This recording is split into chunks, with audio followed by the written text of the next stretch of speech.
Good day mga ka-Mapsters. 65,000 subscribers na tayo. Salamat sa inyo lahat kahit hindi tayo consistent sa pag-upload, sinusuportahan at pinapanood nyo pa rin ang mga videos ko. Nagsasubscribe pa rin kayo. So ngayon nga ito, nag-edit ako ng another vlog tungkol sa fixed gear. And hindi naging madali, no? Bago tayo makarating ng 65, medyo bumagal ng konti even yung upload natin. Minsan once a week, minsan wala pa. Pero consistent pa rin naman tayo sa pagla-live every Friday. Katulad nga ngayon, tinatapos yung vlog na to. Pero meron tayong kailangan lakarin. So pupunta tayo sa Balibago dyan sa Angeles, Pampanga. So sama ko rin kayo, papakita ko sa inyo kung pupuntahan natin.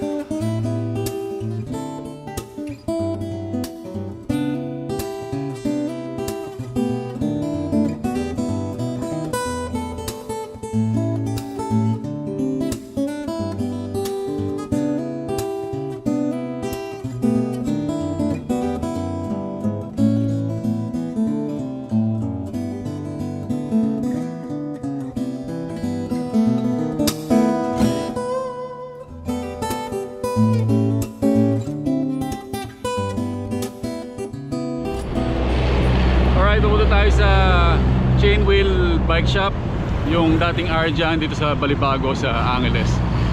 Nasa bike lane tayo ngayon pero makikita nyo ngayon marami pa rin dumadaan ang motor. Meron lang tayong de-deliver to, mabilis lang tayo.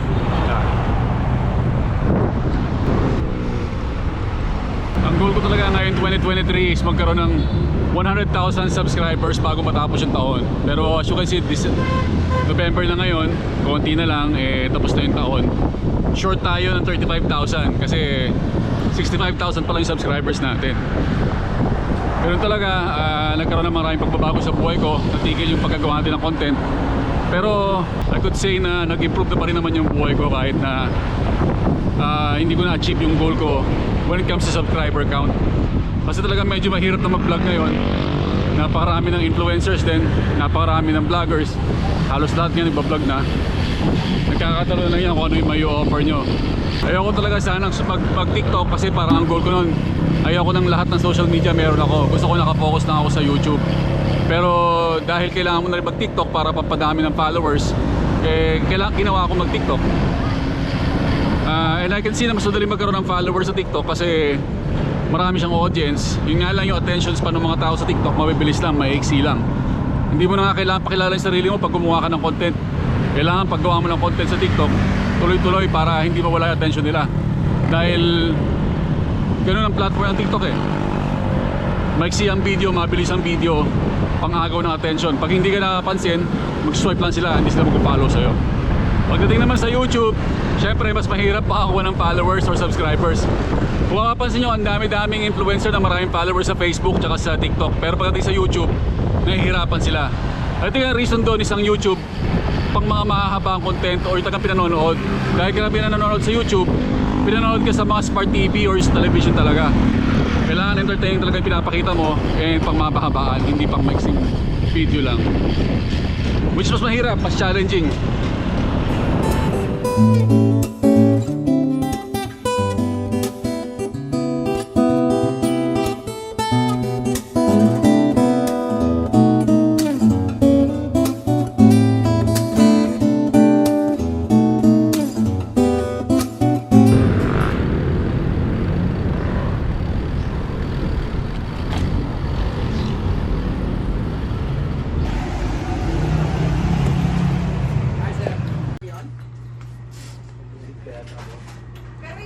Pasyal lang.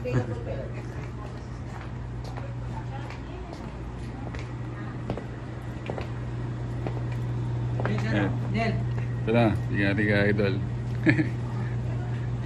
Pangako ni Bossing. Yung sa'yo? Ngayon lang nakabalik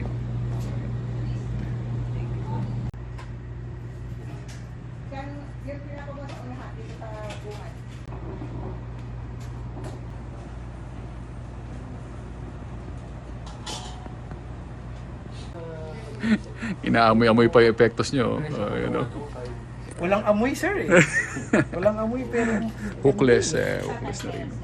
Yan yung hookless ngayon, walang sasabitan yung gulong. Kailangan gagamitin mong gulong, hookless din.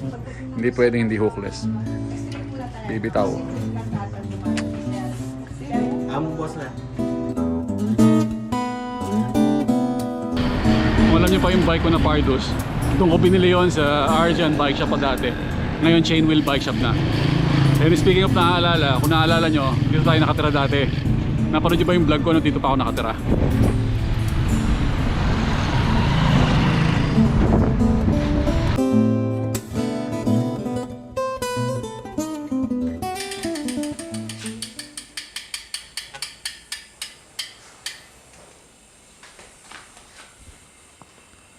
Sa akin siguro ang pinakamasayang part ng pagiging isang vlogger is yung ma-recognize ka sa kung anong ginagawa mo. Ma-recognize ka sa isang mabuting vlogger na nagko-contribute sa isang community kung saan marami ka natutulungan. Every time na may magsasend sa akin ng message na dahil sa'yo naging siklista ako, dahil sa'yo nag-improve yung health ko. Yung mga ganung reason ba, maraming reason na nagkakaroon ka ng positive na impact sa buhay nila. Hindi yung na-entertain mo lang sila dahil sa mga prank na ginawa mo, dahil nakakatawa ka. For me, yun ang pinakamasarap na pakiramdam or yun yung pinakagusto ko sa ginagawa ko ngayon. Isa pa dyan is yung mga kwento ng mga tao na nakikilala ko dahil sa pagbablog. So, syempre, dahil kahit pa paano, may mga viewers na tayo, na i-invite tayo sa iba't ibang event, na nakikilala natin yung mga tao na involved talaga pagdating sa cycling community.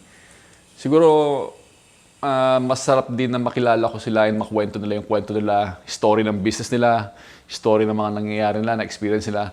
Para sa akin, marami tayong matututunan doon. And kahit ako, marami pa rin ako natututunan doon. Siguro when it comes sa challenging part naman, ang pinaka-challenging sa pagbablog ngayon ay una gumawa ng maayos na content. Kasi maraming madaling content na gawin. Like, marami dyan vlogger na konting pasikat lang, viral na, kahit wala naman talaga nakakontribute na maganda sa community or sa mga tao, kundi sinasayang lang yung oras nila. Para sa akin kasi ayoko maging ganon. Kailangan kong isipin kung anong gagawin ko na kahit paano may impact or kahit paano hindi masayang yung oras ng mga tao na nanonood sa akin. So alam niyo naman na full-time na ako sa pagbablog, ito na yung ginagawa ko. Isa din challenge yan, syempre yung kikitain mo hindi naman gan kalaki all the time or pag umasa ka lang sa mga content mo, medyo mahirap yon. Kailangan mo matutong gumawa ng diskarte para aside sa vlogging, masuportahan ito yung lifestyle na meron ka or yung buhay mo, di ba? May kasabihan nga tayo na the best time to plant a tree was 20 years ago and the second best time is now.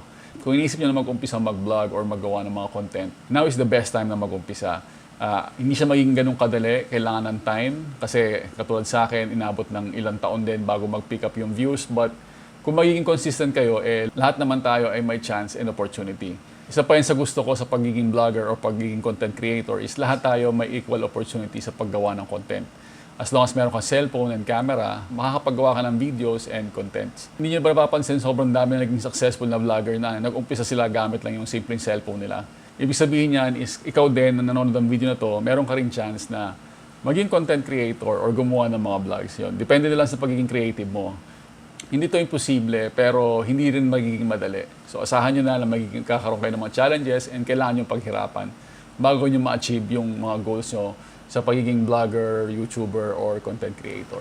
So para sa akin, isa to sa mga gusto kong ginagawa. Sinishare ko yung buhay ko, sinishare ko yung mga kaalaman ko sa inyo. Hindi ko alam kung hanggang kailan tatagal kasi minsan naiisip ko para din itong mga Yahoo Messenger, para itong mga Friendster na darating yung time bigla na lang mawawala. But hindi natin alam kung kailan yun. For now, i-enjoy ko as long as posible pa natin gawin to, as long as nag-enjoy tayong gawin and may mga viewers ako. So kung ang tanong nyo is okay pa ba mag-vlog ngayon, I think okay pa naman. Depende na lang sa content na ilalabas nyo. As long as masaya sa ginagawa nyo, hopefully magiging successful kayo. Thank you guys for watching. Ako pa rin si Lawrence ng Lawrence Map TV.